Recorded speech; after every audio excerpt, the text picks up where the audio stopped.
दीक्षा घेण्यासाठी ठरवले. त्यांनी दोघांना बोलवले व त्यांना सांगितले, मी तीर्थयात्रेला चालला आहे. तुम्ही माझे 2 मूठ गहू सांभाळून ठेवा. मी परत यायच्या भीतीला मला परत द्या. दोघांना 1-1 मूठ गहू दिले व ते निघाले. पहिल्या शिष्याने रुमालात बांधून त्या गहूची पूजा केली. दुसऱ्या शिष्याने आश्रमाच्या मागे गहू पेरले. काही दिवसांनी गुरु आले. पहिल्या शिष्याला गहू मागितले. त्याने रुमालात बांधून त्याला कीड लागून ते खराब झाले होते. दुसरा शिष्य बोलले, आश्रमाच्या मागे देऊ शकत नाही, कारण की ते गहू हिरवेगार झाले होते.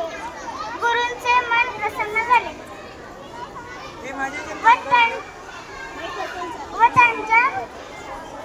व त्यांचे मन प्रसन्न झाले.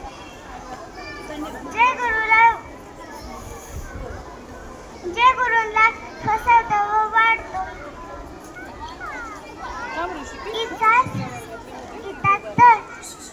इथंच तर गुरुदक्षिणाच आहे. सगळ्यांचे आपण गुरु बनले.